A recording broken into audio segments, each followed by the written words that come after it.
नमस्कार, मैं श्यामगिरी। आप देख रहे हैं टीएफडी इंडिया न्यूज 24। टीएफडी इंडिया न्यूज 24 में आप सभी दर्शकों का स्वागत है। भारतीय जनता पार्टी खत्म हो चुकी है। अगर चुनाव उसे जीतना है तो पुलिस बल और चुनाव आयोग के जरिए ही सत्ता मिलेगी, यह तय हो गया। क्योंकि जिस तरह से पश्चिम बंगाल के अंदर भारतीय जनता पार्टी कर रही है और चुनाव आयोग कर रहा है, राज्यपाल को बदल देना, सचिव को बदल देना, अलग अलग अधिकारियों को बदल देना और दूसरे राज्य से भेजना, यह दिखा दिया कि पश्चिम बंगाल के अंदर 60-70 लाख वोट काट करके भी भारतीय जनता पार्टी चुनाव जीत नहीं सकती अगर वह चोरी न करे। यह तय है कि भारतीय जनता पार्टी को वोट देने वाले नहीं है इस देश के अंदर। आरएसएस और भारतीय जनता पार्टी के नाम पर कोई वोट नहीं मिलता सिवाय वोट चोरी के। यह तय हो गया, इस बात से इनकार नहीं कर सकता। अब महत्वपूर्ण बिंदु यह है कि अगर चुनाव आयोग नंगी नाच नाच रहा है और लोकतंत्र को तार तार कर रहा है और उसका साथ कहीं ना कहीं न्यायपालिका भी दे रहा है, और यह सरकार इस कदर सत्ता में आ रही है, तो इस देश के 140 करोड़ लोगों के लिए चेतावनी है कि वह उनकी सरकार नहीं है, वह नफरती और खुद की सरकार होगी जो किसी की भी नहीं सुनेगी। इस बात से इनकार नहीं कर सकती, क्योंकि सरकारें वह सुनती है जो जनता चुन करके भेजती है। जिस सरकार को जनता नहीं चुनती वह सरकार जनता के लिए कुछ नहीं करती। उदाहरण नरेंद्र मोदी है, इस बात से इनकार नहीं किया जा सकता। अब बड़ी महत्वपूर्ण बिंदु यह है कि एनडीए गठबंधन की सरकार है। बड़ी ध्यान से आप दर्शक इसे समझिए, क्योंकि आने वाला वक्त अभी ही क्या, आने वाला वक्त छोड़िए, अभी भी गुलाम हो गया है सरकार, देश। एनडीए गठबंधन के सहयोगी के लिए भी एक चुनौती यह सरकार है जो इस सरकार को समर्थन दे रहे हैं। विपक्ष के साथ जो हुआ या जो हो रहा है वह एनडीए गठबंधन के सहयोगी दलों के साथ नहीं होगा। इस बात की क्या गारंटी है? क्या गारंटी है कि एनडीए गठबंधन के सहयोगी दलों के साथ वह नहीं होगा? जिस तरह से विपक्ष को गलत इल्जाम लगा करके, एफआईआर कर करके, गलत आरोप लगा करके, जांच एजेंसियों का उसके ऊपर प्रभाव डाल करके और उसे प्रताड़ित किया जा रहा है, और उसके बावजूद चुनाव में धांधलेबाजी की जा रही है, और चुनाव आयोग इस तरह बिकाऊ हो गया है अगर, तो कल को उन समर्थन देने वाले दलों का भी अस्तित्व बचेगा। इस बात की क्या गारंटी है? यह ऐसा सपोला है कि वह दूध पिलाने वाले को भी डसेगा, जिसका शिकार नीतीश कुमार भी हो रहे हैं, और चंद्रबाबू नायडू इसी बात को लेकर के चिंतित हो रहे हैं। चंद्रबाबू नायडू का चिंता जाहिर है हो रहा है कि यह नीतीश को जिस खत्म कर रही है, और नीतीश और नायडू के सहयोग से ही यह सरकार बनी हुई है, वह चंद्रबाबू नायडू को खत्म करके उनके ऊपर से पैर रख करके आंध्र प्रदेश के अंदर भारतीय जनता पार्टी इसी तरह से आंध्र प्रदेश में भी कब्जा करेगी। और यह सब कुछ इसलिए भी भारतीय जनता पार्टी कर रही है क्योंकि आरएसएस और भाजपा की असलियत अब देश के सामने आ गई, पूरी असलियत देश के सामने आ गई। अमेरिका जांच एजेंसियों द्वारा दिए एक रिपोर्ट में, जो वहां की एक निष्पक्ष जांच एजेंसी, जो विपक्ष और सत्तारूढ़ दल दोनों के लोग उसमें अक्सर 9 अफसर रहते हैं, और वह जांच एजेंसी एक निष्पक्ष जांच एजेंसी मानी जाती है, उस एजेंसी ने ट्रंप के पास रिपोर्ट भेजी है कि आरएसएस को पूरी तरह से बैंड कर दिया जाए और आरएसएस के लोगों को, प्रतिनिधियों को अमेरिका आने से या विदेशों के वीजा देने से रोक दिया जाए और आरएसएस की संपत्ति को जब्त किया जाए और उसे हमेशा के लिए बैंड कर दिया जाए। वह धर्म के नाम पर नफरत फैला रही है। अब जब इन लोगों की असलियत सामने आ गई है, नरेंद्र मोदी की असलियत सामने आ गई, आरएसएस की सामने आ गई, अमित शाह उसी में है और अमित शाह और नरेंद्र मोदी की ही यह सरकार है, बाकी की कोई हैसियत नहीं है। ऐसे में विपक्ष चुनौती दे रहा है और एनडीए गठबंधन के घटक दल जो इसी देश की जनता के वोट लेकर के वह पार्लियामेंट में पहुंचे हुए हैं और इतनी नफरती सरकार को अगर समर्थन दे रहे हैं तो आज मलाई खा रहे हैं, लेकिन कल अपने अस्तित्व की का रोना रोएंगे। वह इस बात से इनकार नहीं कर सकते। लानत है ऐसे नेताओं पर जो ऐसी सरकार को सपोर्ट करते हैं। धिक्कार है ऐसे नेताओं पर जो देश के नहीं वह स्वार्थी हो चुके हैं। अब ऐसे में चंद्रबाबू नायडू की दिक्कतें बढ़ रही हैं और चंद्रबाबू नायडू इसको लेकर के अब बहुत गंभीर हो गए हैं। चंद्रबाबू नायडू एक असमंजस परिस्थिति में है। चंद्रबाबू नायडू साथ रहे या साथ छोड़ दे, इस पर विचार करते हुए नजर आ रहे हैं, क्योंकि आंध्र प्रदेश के अंदर अब अगर चंद्रबाबू नायडू को अपना अस्तित्व बचाना है और अपना राजनीतिक कैरियर बचाए रखना है या अपने बेटे को राजनीति में आगे मजबूत करना है तो उन्हें भारतीय जनता पार्टी से हमेशा हमेशा के लिए दूरी बनाना पड़ेगा। अन्यथा चंद्रबाबू नायडू अपने पार्टी और सत्ता दोनों को ही नहीं बचा पाएंगे। एसआईआर के जरिए भारतीय जनता पार्टी एक षड्यंत्र पूरे देश के अंदर कर रही है सत्ता के लिए। आप सोचिए, जो प्रधानमंत्री इतनी नफरती हो, जो गृह मंत्री इतना नफरत करने वाला हो, जो अपनी बात नहीं करता 12 साल के सत्ता का और विपक्ष से सवाल पूछने की बात करता है और जो एक एक चीज के लिए देश की जनता को तरसा रहा है, जो चुनाव चोरी करके सत्ता में आता है, हर कोई जानता है और चुनाव आयोग को पूरी तरह से खरीद चुका है और चुनाव आयोग बिकाऊ है।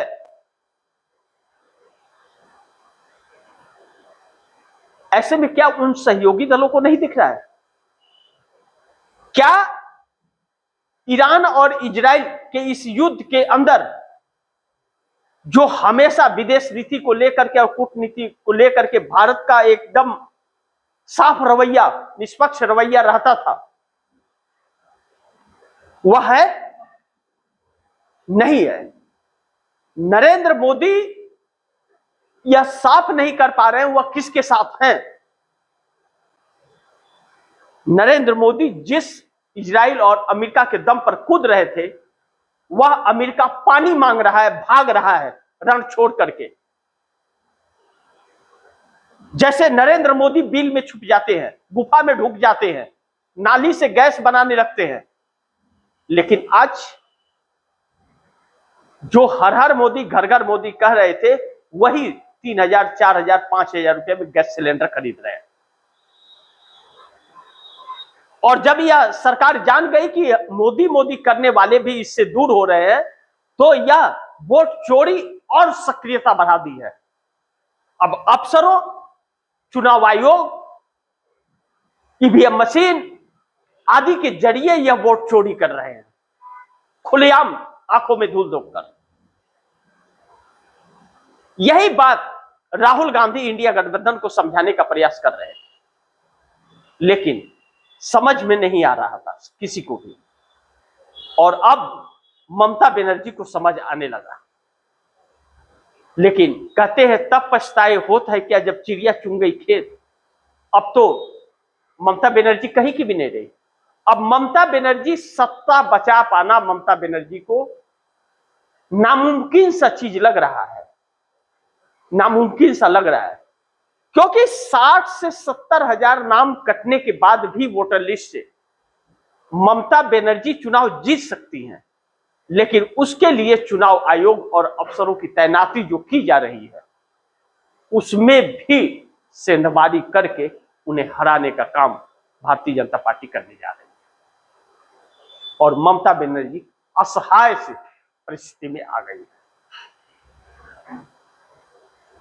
यही अगर ममता बनर्जी एक सही रणनीति बना करके उस वक्त जब यह सत्ता परिवर्तन हो सकता था कर दी होती तो शायद आज ममता बनर्जी चौथी बार सत्ता में आने के लिए दावा ठोक सकती थी पश्चिम बंगाल के अंदर, जो पॉसिबल था, जो आज भी पॉसिबल है, लेकिन उस पॉसिबिलिटी को भारतीय जनता पार्टी ने चुनाव आयोग और प्रशासन राज्यपाल के जरिए इम्पॉसिबल बना दिया।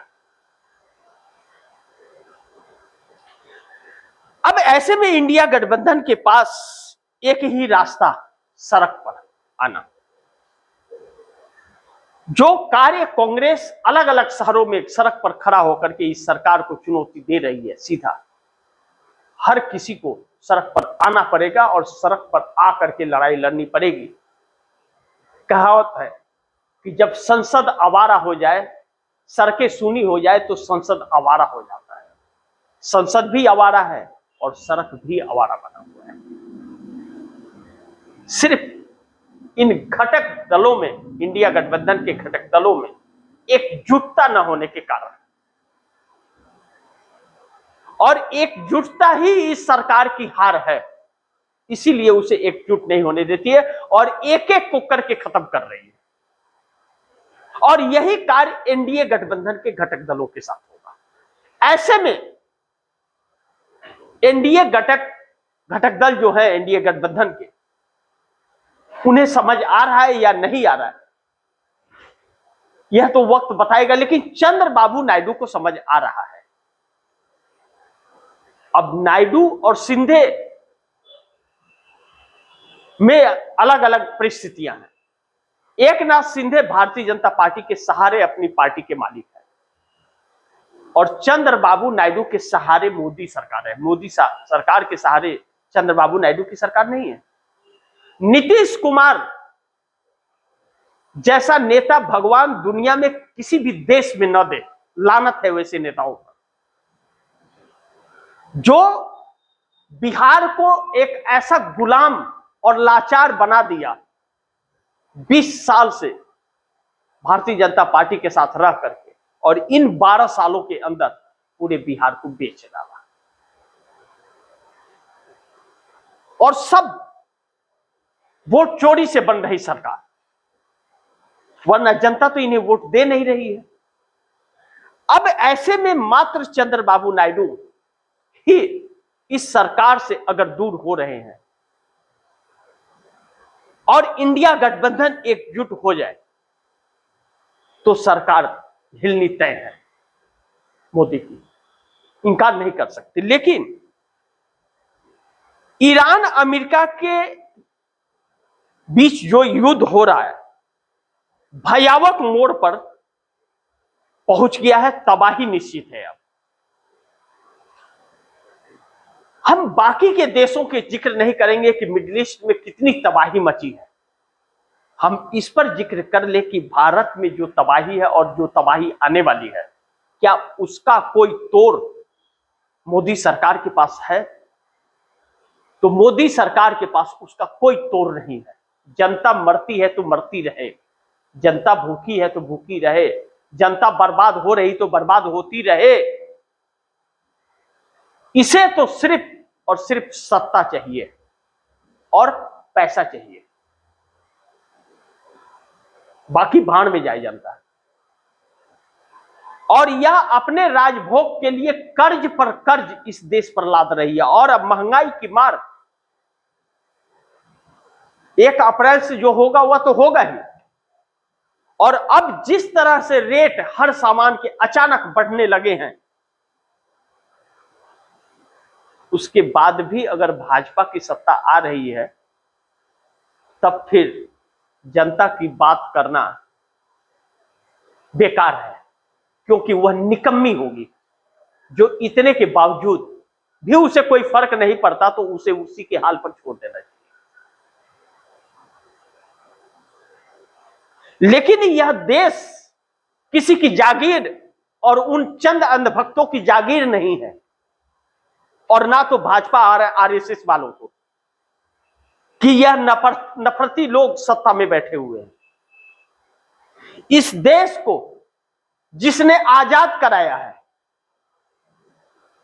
उसे गुलाम बनाना चाहते हैं यह जो गुलामी की जिंदगी जी करके, दलाली करके सत्ता तक पहुंचे हैं। देश ने कभी यह सोचा नहीं था कि यह दिन भी देश को देखना पड़ेगा, लेकिन कहते हैं ना, बहुत कुछ ऐसा होता है जो कभी इंसान सोचता नहीं। अब नीतीश और नायडू के तरफ जो निगाहें गड़ाए यह देश बैठा हुआ था, नीतीश नायडू चाहते तो सरकार बदल सकती थी। नीतीश नायडू चाहते तो सरकार बदल सकती थी एनडीए की। इंडिया गठबंधन की सरकार एक निष्पक्ष सरकार बन सकती थी जो इस देश के लिए होती। लेकिन दुर्भाग्य है कि ममता बनर्जी आज जो परेशान हैं और हैरान हैं, उनकी चाहत नहीं थी, जिसकी वजह से आज ममता बनर्जी को समझ में आ रहा है।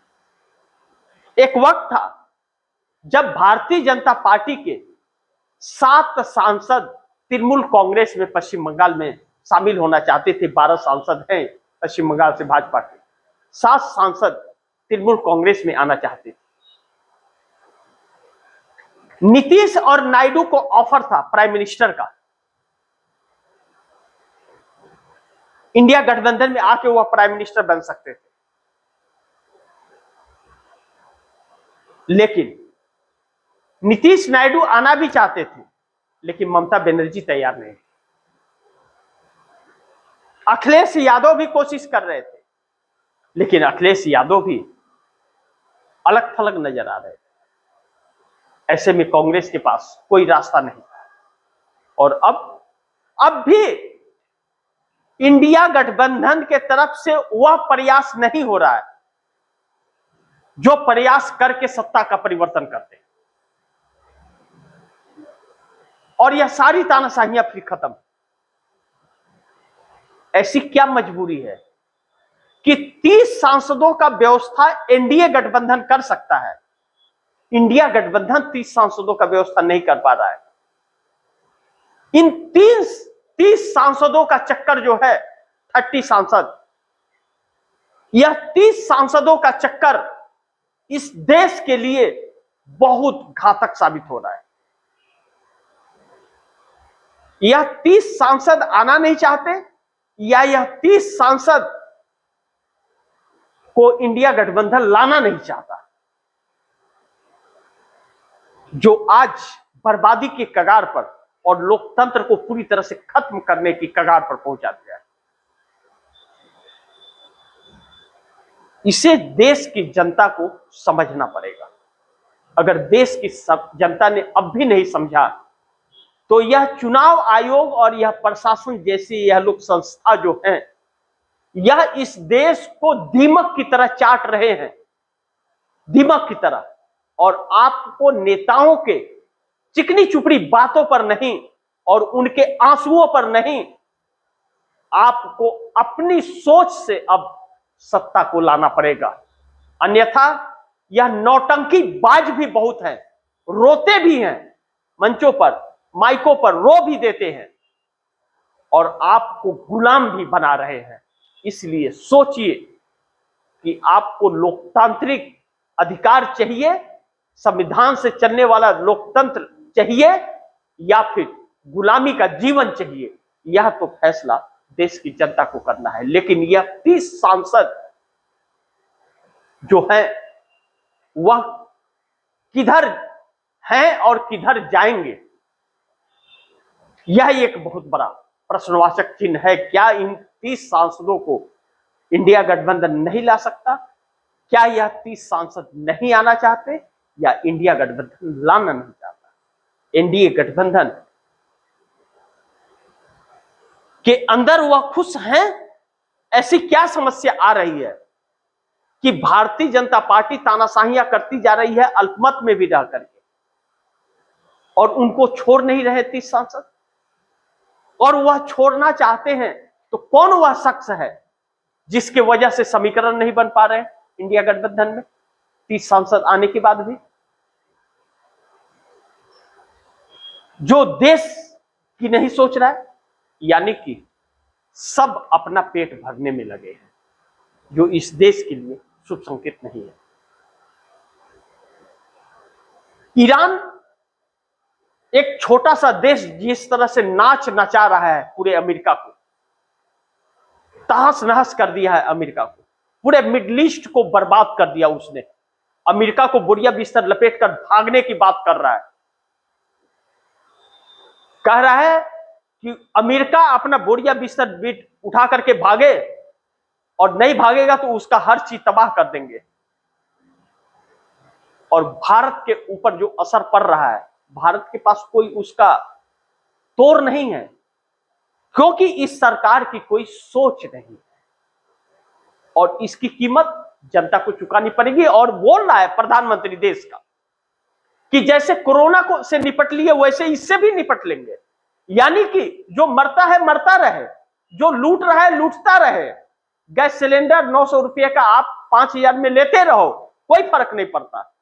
थक हार करके घर में बैठ जाओ, सब चंगा से। बाकी आप दर्शकों की क्या राय है, क्या सुझाव है, कमेंट बॉक्स में जरूर दीजिएगा।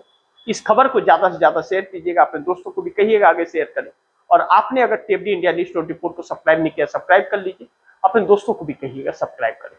मिलते हैं अगली खबर के साथ, तब तक के लिए नमस्कार।